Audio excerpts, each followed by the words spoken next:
Fala galera, aqui é o professor Alexander, de História da Alimentação para alguns, para outros de História. A gente está embarcando num projeto interdisciplinar, com a professora Carol, a professora Franciele e outros professores, trabalhando com a pandemia do Covid, tá? Eu optei por trabalhar com a história, por óbvio, e a história envolvendo algumas pandemias ou algumas doenças graves do passado, que não tiveram talvez o nome de pandemia, mas se hoje acontecessem, talvez tivesse o mesmo nome, tá? Então a gente vai trabalhar com duas pandemias do passado, uma a peste negra e outra a gripe espanhola, e vocês terão um trabalho ao final que é buscar algumas informações da nossa pandemia de hoje que são parecidas com aquilo que aconteceu no passado. Vocês vão entender um pouco melhor no andar da explicação. A ideia é fazer um vídeo rápido com o PowerPoint aqui com vocês e tentar dar um pouco de subsídio e provocá-los para que possam fazer isso. Eu estou usando pela primeira vez uma ferramenta nova aqui, então vou reduzir aqui a imagem, ficar nesse cantinho, e nós vamos trabalhar então com considerações sobre a peste negra e gripe espanhola no Rio de Janeiro, tá? Algumas peculiaridades, como é que as pessoas enfrentavam isso e como se vivia isso nesse período. Eu vou entrar aqui então com algumas obras básicas, A Peste Negra, 1348, A Peste Negra, do José Martino, que é um livro de 2017, um livro na internet, e ele vai trazer para nós algumas informações sobre a peste negra. A peste negra ela acontece no final do período medieval, na Baixa Idade Média, no século XIV, na Europa, entre os anos de 1347 a 1352, aqui nesse período. Tá? É importante frisar que algumas questões aqui eu vou marcando, tá? Ela acontece, a peste negra, na Ásia e na Europa. Ela inicia mais ou menos onde é a Mongólia, hoje ainda, se espalha pela Rússia, pela China e depois, através das grandes navegações que já começam nesse processo, ou do início das navegações, chegam até o Mediterrâneo, através dos que nós chamamos hoje de italianos, com os genoveses, chegam ali trazendo mercadorias da Ásia e da Ásia, né? Vamos chamar assim. Então, falaremos um pouco disso. E entender que esse período medieval é um período em que a igreja tem hegemonia sobre a mente, sobre a forma de viver das pessoas, mas é um período de transição, estamos entrando no período renascentista nesse processo da peste negra, mas ainda a igreja é muito forte e muito poderosa. É um período em que nós vimos que há uma mistura inicial lá entre uma cultura romana e uma cultura germânica associada à Igreja Católica, que vão formar o período medieval e vão dar origem a esse processo que a gente conhece, que dura mais ou menos 1000 anos. Tá? Então não dá para desvincular essa questão. Quem estudou comigo História da Alimentação tem que lembrar do que se trabalhou nesse período, das dificuldades e também dos alimentos que se utilizava. E quem estudou comigo na História já sabe que nós falamos um pouquinho da questão do enfraquecimento dos reis, do poder maior da Igreja Católica, e que logo em seguida, alguns anos depois, a gente vai entrar num período de reforma religiosa, onde esses nobres e esses burgueses vão questionar o poder da Igreja, especialmente se arrogando de uma coisa que vem surgindo nesse período, que é a ideia de nacionalidades ou o Estado moderno que vai surgir nesse período. Tá? Então, a peste negra, que acontece no século XIV, ela é considerada a maior pandemia de todos os tempos. Tá? Com uma das principais catástrofes que já bateu a humanidade. Ela se origina na Ásia Central e ela dizima mais ou menos 25 milhões de pessoas na Europa. E a Europa, nesse período, tem em torno de 75 milhões de pessoas. Ou seja, um terço da população europeia foi dizimada pela peste negra. Tá? Nessa época se chamava de morte negra, vai receber o nome de peste negra um pouco mais tarde, e isso dá em decorrência das manchas que a peste negra ou a peste bubônica, né, ou o escorbuto deixavam na pele das pessoas doentes nesse período. Bom, importante frisar sobre a peste negra, tá, que é um pouco diferente. Ela é transmitida através das pulgas que se alimentam do sangue dos ratos que tem um bacilo e essa pulga acaba também depois transmitindo ao picar os seres humanos esse bacilo que vai dar origem à peste negra. Mas também há uma outra forma de transmissão que é através de uma variação pneumônica, ou seja, através de tosse, de espirro e de expectoração, muito parecido com o que a gente viu hoje no Covid, era possível fazer a transmissão também quando se manifestava da forma pneumônica a peste negra. O nome vai se dar de peste bubônica porque normalmente era uma adenite aguda que ficava em volta da região das axilas e da virilha, transformando isso em bubões. E aí o termo deu origem ao nome peste bubônica. Importante frisar, não é aula de biologia, mas para a gente poder entender um pouco melhor, são 3 formas de transmissão, né, são 3 formas de atacar o ser humano que a peste bubônica se apresenta. A primeira é a pneumônica, que infeta os pulmões, então ela vai ser transmitida de ser humano para ser humano. A segunda é a peste septicêmica, que atinge a corrente sanguínea em grande quantidade, e essa morte é quase instantânea, de um dia para o outro as pessoas morrem sem ter muito o que fazer, dormem e já não conseguem mais acordar. E a terceira, que era a mais comum, que é a peste bubônica, e que o nome, já falei, é derivado desses bubões que apareciam no corpo, especialmente na virilha e nas axilas, né? A primeira coisa que os médicos recomendavam para os enfermos era o repouso. E agora eu quero entrar no nosso trabalho, tá? Eu vou trazer um pouquinho de como é que as pessoas apontavam os tratamentos. O que se deveria fazer para conseguir resolver a questão dessas pandemias, tanto a peste bubônica como a gripe espanhola. Lembrando que a peste bubônica é no século XIV, um período ainda que nós não temos uma concepção de asepsia muito legal. Para você ter uma ideia, o normal era que as pessoas tomassem 1 ou 2 banhos por ano antes da Páscoa e antes do Natal. Se usava a mesma roupa e não se trocava de roupa até que ela se terminasse. Não se tinha o costume de asepsia também com a comida e com as coisas todas. Para você ter uma ideia, nesse período da Idade Medieval, no final da Idade Média, na Baixa Idade Média, século XIV, o comum era que de cada 4 filhos, 2 morriam no primeiro ano de vida, e desses 4 filhos, somente um se tornaria adulto. Então, a quantidade de pessoas que morriam nesse trajeto era grande por falta de alimentos, por falta de higiene, por doenças e assim por diante. Então, é um período bem tenebroso em termos de tentar controlar a questão da saúde mesmo física. Então, a primeira coisa que os médicos recomendavam, e aí médicos entre aspas, porque os médicos também não eram os médicos como a gente conhece hoje, existiam os farmacêuticos, existiam os boticários, existiam os curandeiros e os médicos que normalmente faziam mais intervenções cirúrgicas mesmo, intervenções mais pontuais, né? Não faziam a prevenção. Mas enfim, a primeira coisa que se recomendava era repouso.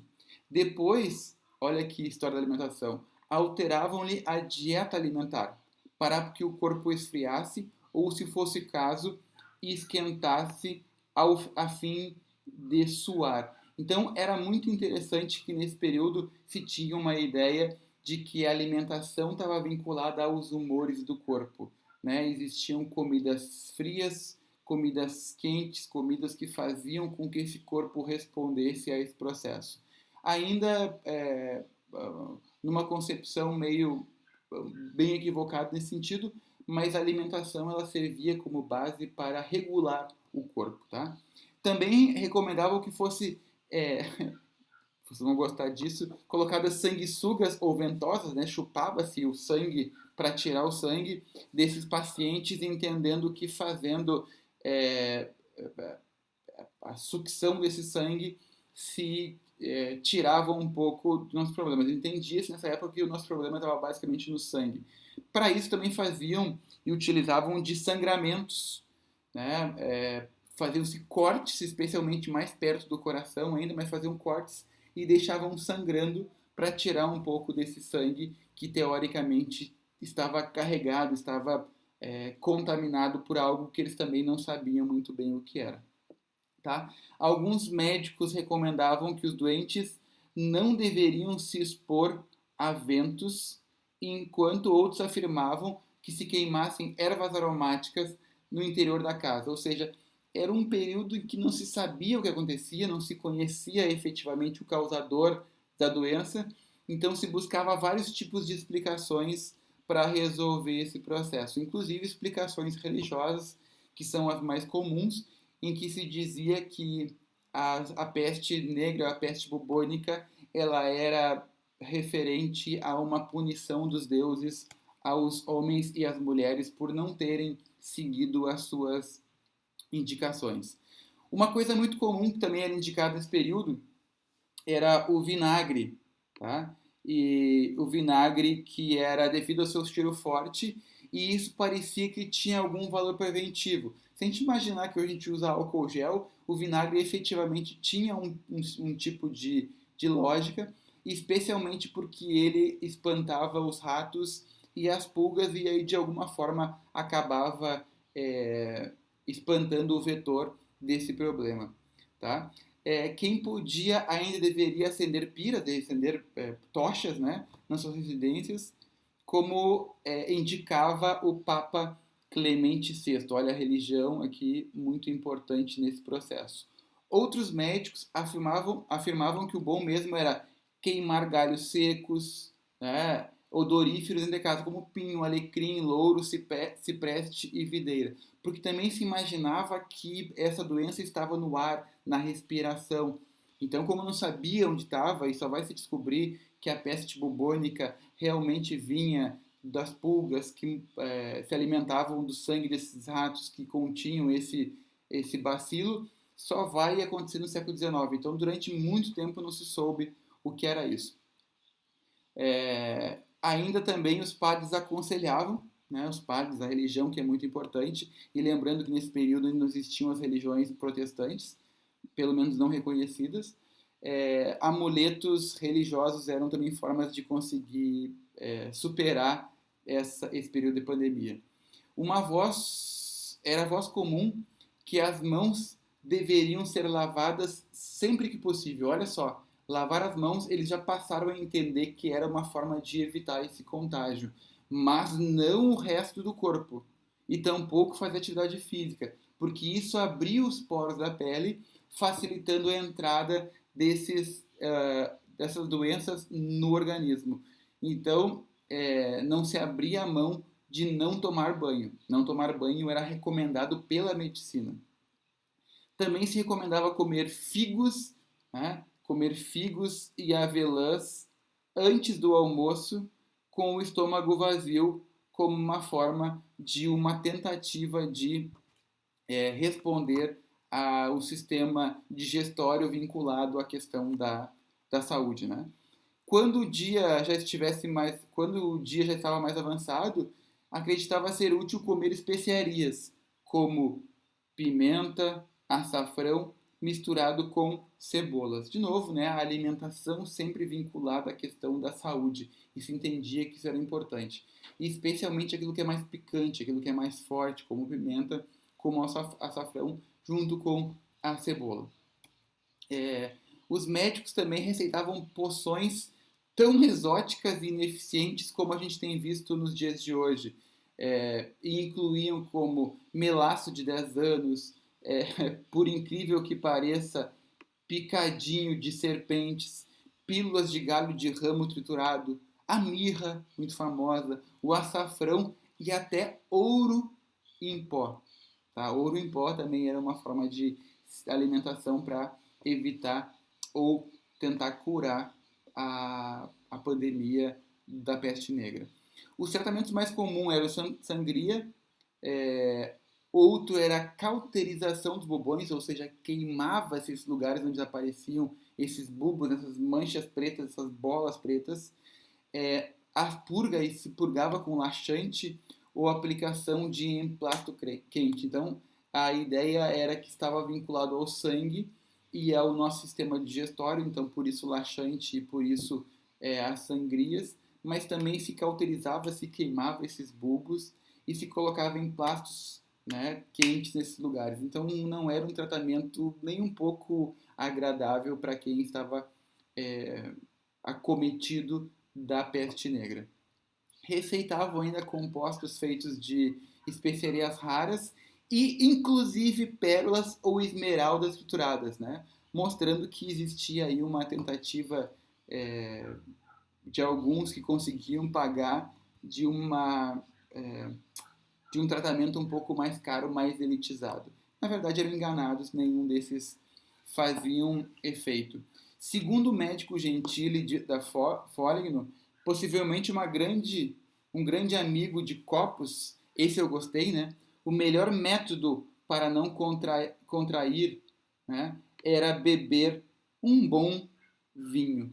Então, de novo, a alimentação vinculada à questão da saúde e da tentativa de cura desse processo da peste negra. Então, assim, vocês viram que existiram várias formas de tentar curar, formas de uma incipiente medicina que envolvia um processo de sangrias e de poder tomar laxante, alguns tipos de tentativa de dar conta disso com vinagre, com vinho, com alguns alimentos, enfim, esse foi a tentativa desse período que passou mais ou menos há 700 anos atrás, 600 e poucos anos atrás aconteceu isso. Então, faz um bom tempo que isso aconteceu. Tá? Quem é que eles elegeram como bode expiatório? Quem era o culpado desse processo todo? Procurou-se um culpado e nesse período o culpado eram os judeus. Né? A gente vai ter um período aí da retomada da Santa Inquisição em que os cristãos novos serão entendidos como hereges e que colocam em xeque e em questionamento a doutrina cristã, especialmente porque esses judeus acabam entrando na Europa, especialmente na Portugal e na Espanha, e tomam conta desses locais em função das suas atividades comerciais. Né? Por que existia uma hostilidade profunda contra esses judeus? Primeiro, porque se acreditava que eles eram responsáveis por terem matado Cristo. Né? Então tem essa história antiga aí de que Judas foi quem entregou Cristo e então os judeus são responsáveis pela morte de Cristo. Segundo, porque há uma disputa também de hegemonia e de poder, em que os dois acabam lendo de forma um pouco diferente o Antigo Testamento, mas há uma disputa porque são duas religiões monoteístas, assim como também os islâmicos, né, o islamismo. Então, além disso, tem uma outra questão que é bem importante, né? Os judeus, eles exerciam uma profissão normalmente vinculada ao dinheiro, porque eles não podiam comprar terra e nem pertencer a uma guilda, corporações de ofício, ou seja, fazer parte de artesãos que compunham lá sapateiros, ferreiros e assim por diante. Então, a função que lhes restava era exercer atividade ligada ao dinheiro. Então, eles trabalhavam com a agiotagem e depois com a cobrança de impostos e cobrança dos recursos emprestados. Ou seja, quem recorria aos judeus depois os odiava porque tinha que pagar a eles. Era a lógica. E se esses judeus morressem, além de não ter um perigo iminente para a igreja disputando a fé, também a gente se livraria daquelas nossas dívidas que nós adquirimos por alguma necessidade. Então, os judeus foram considerados os culpados bode expiatórios. Sempre, escutem aqui, sempre vai ter um culpado. Tá? Vai ter o culpado aqui são os judeus que foram mortos, que foram queimados, que foram levados à fogueira, enfim, e com a ideia de que ao matar os judeus evitaria que eles continuassem, porque a ideia era essa, que eles estavam boicotando, envenenando poços, envenenando comidas e atrapalhando a Europa. Um pouco antes teve também existiram vários culpados antes, como os que sofrem de hanseníase, né, os leprosos, os próprios cachorros mataram muito cachorro achando que eles eram os culpados, enfim, como não se achava uma forma de curar isso, eram de várias formas, tentaram achar culpados, mas o último e o mais forte e o mais, digamos assim, com maior interesses secundários serão os judeus, porque se queria fazer essa limpeza tanto religiosa quanto uma limpeza das minhas dívidas na Europa, tá? Então, a Europa perde 1/3 da sua população em função de uma peste chamada peste bubônica ou peste negra, né? Que acomete os europeus. Ok? Isso está entendido? E a gente tem várias formas malucas de fazer isso. Malucas no que eu falo, várias formas não científicas, em que não se respeita a ciência, porque a ciência também é incipiente, e se busca alternativas de qualquer jeito, se acha culpados e assim por diante. Tá? Eu vou dar uma parada no vídeo agora aqui, para a gente poder não ficar tão longo esse vídeo, e eu vou entrar agora na gripe espanhola.